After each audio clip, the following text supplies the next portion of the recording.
लोकनेते माननीय Hanumantrao Patil charitable trust विटा संचलित आदर्श कृषी तंत्र विद्यालय विटा येथे 10वी उत्तीर्ण विद्यार्थ्यांसाठी 2 वर्षांचा कृषी डिप्लोमा कोर्स सुरू झाला आहे। मराठी माध्यमातून शिक्षण, अनुभवी शिक्षक वर्ग, सुसज्ज इमारत आणि सर्व सोयींनी युक्त प्रयोगशाळा तसेच प्रत्यक्ष प्रशिक्षणासाठी आधुनिक भाजीपाला क्षेत्र, आंबा बाग, माती परीक्षण प्रयोगशाळा, बंदिस्त पशुपालन आणि गांडूळ खत उत्पादन प्रकल्प यांसारख्या सुविधा, विद्यार्थ्यांच्या सोयीसाठी निसर्गरम्य परिसर, नियमित मार्गदर्शन, मुला मुलींसाठी स्वतंत्र वसतिगृहाची सुविधा उपलब्ध, शेतीला आधुनिक तंत्रज्ञानाची जोड देणारे विश्वासू शिक्षण। पत्ता आणि संपर्क आपल्या स्क्रीनवर।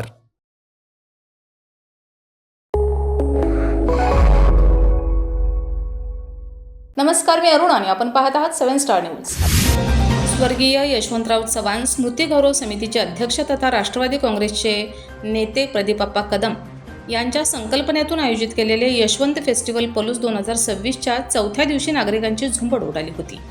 पलूस शहरासह परिसरातील विविध गावांमधून आलेल्या नागरिकांनी गायिका श्वेता दांडेकर यांचा सांस्कृतिक कार्यक्रम, लाईव्ह फायर, साहसी खेळ, मनोरंजन साधने आणि खरेदीचा मनमुराद आनंद घेतला।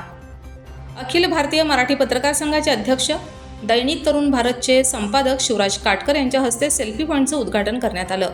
हा सेल्फी पॉईंट रसिकांच्या आकर्षणाचा केंद्रबिंदू बनलाय। श्वेता दांडेकर व शुभम सातपुते यांचा गायन व नृत्याचा श्रोत्यांना खेळून ठेवणारा तसेच नाचायला लावणारा लाईव्ह शो अत्यंत उत्साहात पार पडला।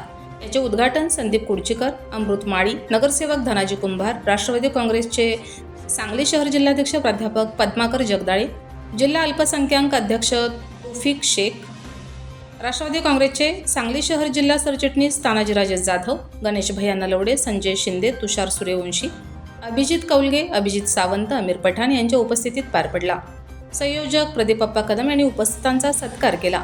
पलूसकरांना फनफेअर आणि फेस्टिवलची संधी उपलब्ध करून दिल्याबद्दल दैनिक तरुण भारतचे संपादक शिवराज काटकर यांनी पत्रकारांच्या वतीने लामण दिवा देऊन प्रदीपप्पा कदम यांचा यथोचित सत्कार केला। यावेळी पत्रकार तुकाराम धायगुडे, नितीन पाटील, वैभव माळी, घनश्याम मोरे, रियाज पठाण, अभिजित रांजणे उपस्थित होते। श्वेता दांडेकर यांच्या विशेष लाईव्ह शो आणि मनोरंजन कार्यक्रमाने प्रेक्षकांची मने जिंकली। संगीत, नृत्य आणि विविध कलाविष्कारांनी सजलेल्या कार्यक्रमांना उपस्थितांनी टाळ्यांच्या कडकडाटात प्रतिसाद दिला। कलाकारांच्या दमदार सादरीकरणामुळे महोत्सव परिसरात जल्लोषाचं वातावरण निर्माण झालं होतं। युवक युवतींसह लहान मुलांनीही कार्यक्रमाचा आनंद घेत कार्यक्रमस्थळी मोठी गर्दी केली होती। रसिकांनी घरगुती साहित्य, कपडे, सजावटीच्या वस्तू, खाद्यपदार्थ आणि विविध व्यावसायिक स्टॉल्सवर खरेदीसाठी महिलांनी विशेष गर्दी केली होती। लहान मुलांसाठी उभारण्यात आलेल्या फनफेअरमधील आकाशपाळणा, ड्रॅगन ट्रेन, टोराटोरा आणि विविध खेळामध्ये मुलांनी मोठ्या उत्साहाने सहभाग घेतला। सायंकाळी आकर्षक रोषणाईमुळे उजळून निघालेला महोत्सव परिसर अधिकच खुलून दिसत होता। कुटुंबासह आलेल्या नागरिकांनी विविध स्टॉल्सना भेट देत सांस्कृतिक कार्यक्रमाचाही आनंद घेतला। अनेकांनी मोबाईलमध्ये कार्यक्रमाचे क्षण टिपत कलाकारांचे आणि आयोजकांचे कौतुक केलं। दरम्यान यशवंत फेस्टिवल पलूस 2026मुळे संपूर्ण पलूस परिसरात सध्या उत्साहाचं वातावरण निर्माण झालं असून आगामी दिवसातील विशेष कार्यक्रम, स्पर्धा आणि लाईव्ह शो पाहण्यासाठी नागरिकांमध्ये मोठी उत्सुकता निर्माण झाली। गायिका श्वेता दांडेकर यांनी उपस्थित रसिकांना गाण्याच्या तालावर फिरकायला लावलं।